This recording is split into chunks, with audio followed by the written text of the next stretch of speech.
রমজান মাসে স্ত্রী সহবাসের বিধান কি? এই আপনারা হাসছেন, এটা খুব দামি কথা লিখেছে। আমাদের দেশে দুটো জিনিস খুব পপুলারিটি। আমাদিকে মৌলবি মুফতিদিকে দুটো কাজে আপনারা রাখেন। কটা কাজে বললাম? কথা বলে না? দুটো, হলে আর মোলে। হয়েছে হুজুর কানে আজান দিতে হবে, মরেছে জানাজা পড়তে হবে, বাকি বলে বাকি সব জানা আছে। আমাদের সমাজে সব থেকে বেশি ফতোয়া কাদের চলে জানে? এই গ্রামে মুফতি সাহেবও আছেন তো নাকি? আছেন। ওই মুফতি সাহেবেরও কথা চলবে না, ফতোয়া চলবে না।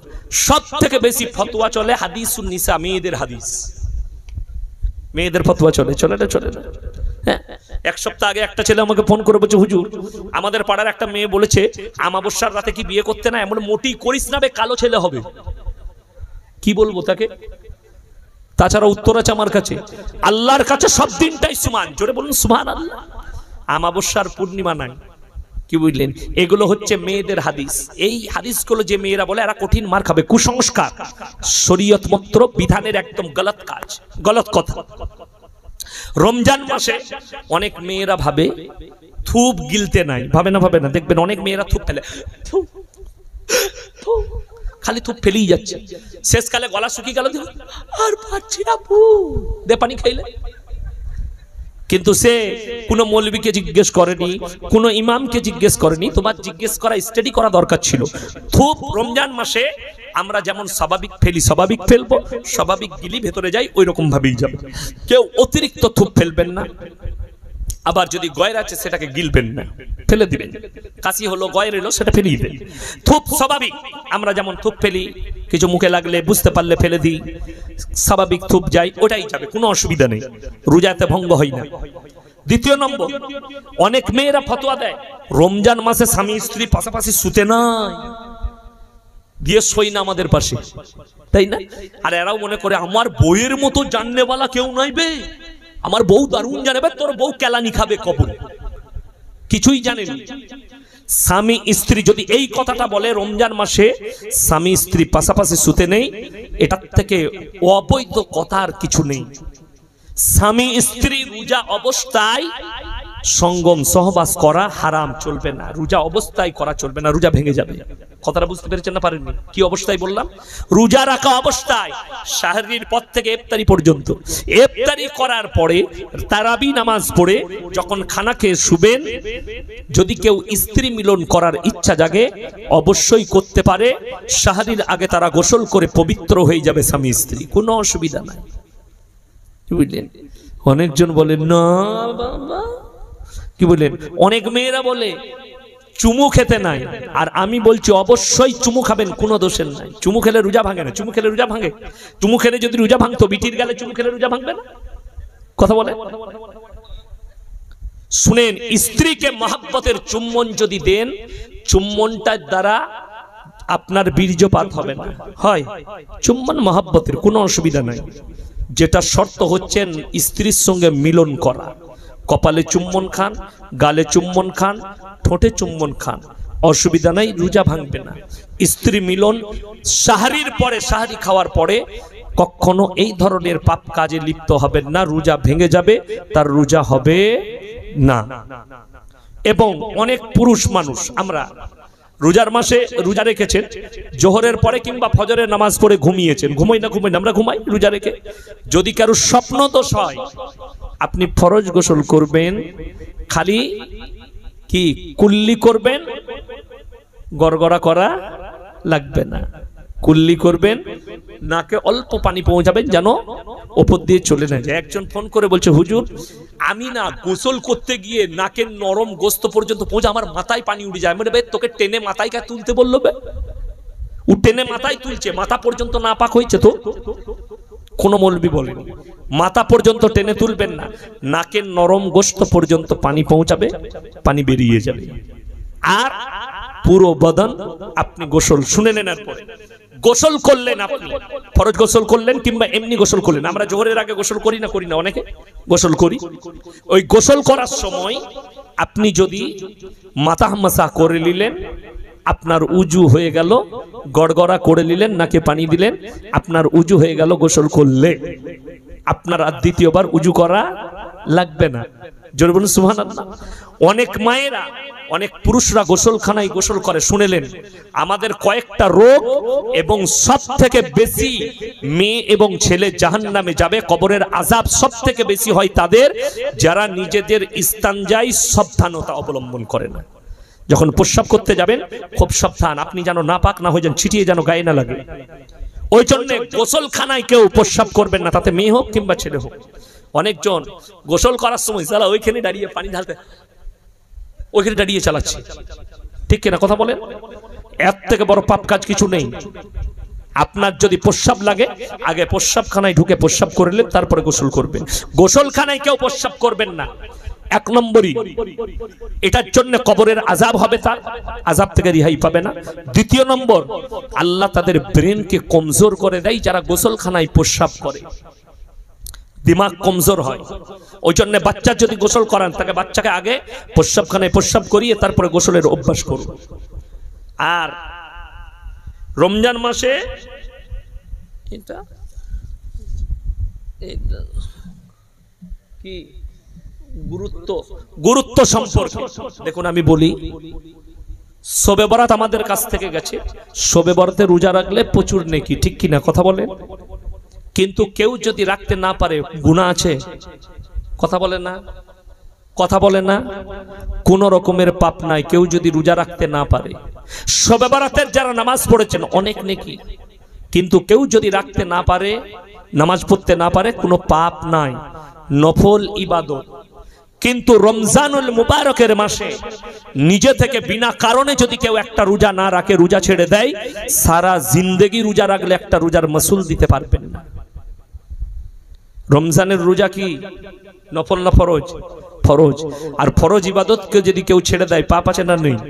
পাপ আছে অবশ্যই। এই ধরনের পাপ কাজে কেউ লিপ্ত হবেন না। প্রত্যেকটা ভাইকে অনুরোধ করব, হাত তুলে বলুন তো সবাই রোজা রাখবো, জোরে বলুন ইনশাআল্লাহ। রমজান মাসে সবথেকে বেশি বেশি কি ইবাদত করবেন? হযরত আবু বকর সিদ্দিক রাদিয়াল্লাহু তাআলা আনহু বললেন, ইয়া রাসূলুল্লাহ, রমজান মাসে কোন ইবাদতটা বেশি করব? আমার নবীজি সাল্লাল্লাহু আলাইহি সাল্লাম বললেন, রমজানুল মুবারকের মাসে তোমরা বেশি বেশি করে কোরআনের তেলাওয়াত করো। জোরে বলুন সুবহানাল্লাহ। কেন করবেন?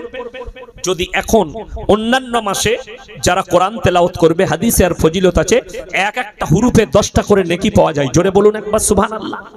যদি এক একটা হুরুফে এমনি মাসে 10টা করে নেকি পান, রমজান মাসে আল্লাহ যে কোনো নেকিকে 70 গুণ বাড়িয়ে দেন। জোরে বলুন সুবহানাল্লাহ। তা রমজান মাসে 70 গুণ বেড়ে গেলে 10কে 70 দিয়ে গুণ করলে কত হবে? 700। জোরে বলুন না সুবহানাল্লাহ। তো রমজান মাসে এক একটা হুরুফে আপনি 10টা করে 700 করে নেকি পাবে। সব আল্লাহ 70 গুণ বাড়িয়ে দেয়।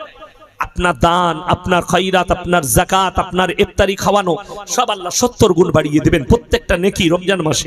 ওই জন্য রমজানকে বলা হয়েছে বরকতপূর্ণ মাস। এই মাসে মাগফিরাত করিয়েলেন, এই মাসে আল্লাহর কাছে ক্ষমা চেয়েলেন, এই মাসে বরকত নিয়ে এলেন। রমজান মাস এমন একটা বরকতের মাস, অন্যান্য মাসে কেউ যদি ফজুল খরচ করে আল্লাহ হিসেব নেবেন, এই মাসে যত খাবে কোনো আল্লাহর কাছে হিসেব নাই। যতে বলুন সুবহানাল্লাহ।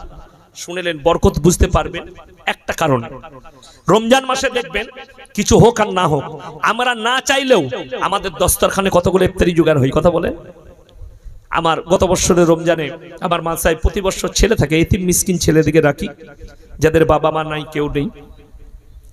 আমাকে শাহরি খাওয়ার পরে আমি নামাজ পড়তে এলাম, আমার বাবুর্চি বলছে, হুজুর ইফতারি কি হবে? বলে এখন ঘুমা, নামাজ পড়ে গিয়ে। সকালে দেখছি, সকালে এলাম, আমি বললাম আমি আদায়ে বের হচ্ছি। বলে হুজুর কি হবে? মানে জোহরের সময় এসে ভাবছি। জোহরের নামাজ পড়ে সে বলে হুজুর কি করবো? আমি বলে আরে ভাই কোরআন পড়ে একটু। ছেলেদিকে বলো কোরআন পড়ো, তুমি কোরআন পড়ো, যাও নামাজ কোরআন পড়ো, আল্লাহ বন্দোবস্ত করবে। রমজান মাস বরকতের মাস, বিশ্বাস রাখো। আসরের নামাজ পড়ে মাদ্রাসার মসজিদ থেকে বেরিয়েছি, মাদ্রাসার গেটে দেখছি দুজন ভাই দাঁড়িয়ে আছে, দুটো থলি ফল মাকড় খাবার নিয়ে। হুজুর মাদ্রাসার তালিবে ইলমদের জন্য। বাবুর্চিকে আমি বললাম, বুঝলি কোরআনের বরকত, নামাজের বরকত, রমজানের বরকত? বললে জি হুজুর। বললে হুজুর এত তো খেতেই পারবো না। বলে রেখে দাও, আল্লাহ বরকত দিয়েছে। জোরে বলুন সুবহানাল্লাহ। রমজান মাসে আপনি না চাইলেও, আপনাকে যদি বলি কালকে আপনার বাড়িতে নাস্তা করবো, আপনি অত ইফতারি করতে পারবেন না। কিন্তু রমজান মাসে আপনার দস্তরখানে আল্লাহর তরফ থেকে জুটে যাবে। জোরে বলুন সুবহানাল্লাহ। আল্লাহর তরফ থেকে ঠিক আপনার দস্তরখানে আল্লাহ হাজির করবে। ওই জন্য রোজায় আছে ইয়া আইয়ুহাল্লাযীনা ইয়া আইয়ুহান নাসু কুতিবা আলাইকুমুস সিয়াম কামা কুতিবা আলাল লাযীনা মিন ক্বাবলিকুম লাআল্লাকুম তাত্তাকুন। হে আমার নবী বলো, হে মুমিন ব্যক্তিরা, তোমরা রোজা সিয়াম পালন করো, আমি আল্লাহ তোমাদের তাকওয়াকে বাড়িয়ে দেব। তাকওয়া বাড়ে কখন শুনেন, আপনি যখন ইফতারিকে প্রত্যেকটা ভাইকে, মাকে, বোনকে বলবো, আমাদের অনেক মায়েদের অভ্যাস আছে, ভাইদের অভ্যাস আছে, গল্প করে, দাতন করে, রাস্তায় দাঁড়িয়ে করে না, তুই কি করছিলি আজকে, কি হচ্ছে তোর ইফতারি, কি হচ্ছে, গল্প করছি। গল্প করতে করতে যখন 3 মিনিট বাকি আছে তখন তাড়াতাড়ি উজু করে ছুটে এসে আজান হবে, দে কই খাবারগুলো করিস না, রেডি কর। তোমার তাকওয়া বাড়বে না। মিনিমাম 10 থেকে 15 মিনিট আগে দস্তরখানে বসো ইফতারির সামনে, উজু করে এসে রেডি হয়ে আল্লাহুম্মা ইয়া ওয়াসিয়াল ফাজলি ইগফিরলি, আল্লাহুম্মা ইন্নাকা তুহিব্বুল আফওয়া ফাআফু আন্নি ইয়া কারীম, আল্লাহুম্মা ইন্নাকা তুহিব্বুল আফওয়া ফাআফু আন্নি ইয়া কারীম। একবার আল্লাহর কাছে হাত তুলে কেঁদে নেন, আল্লাহ আমার জীবনের পাপগুলো ক্ষমা করে দাও। ইফতারির সময় যে বান্দারা আল্লাহর কাছে ক্ষমা চায়, আল্লাহর কাছে দোয়া চায়, আমি নির্দ্বিধায় তাদের দোয়াগুলোকে আমার বারগাহে কবুল করে নিই। জোরে বলুন সুবহানাল্লাহ। আপনি ওই সময় আল্লাহর কাছে দোয়া চান, আল্লাহ তুমি আমার তাকওয়াকে বাড়িয়ে দাও।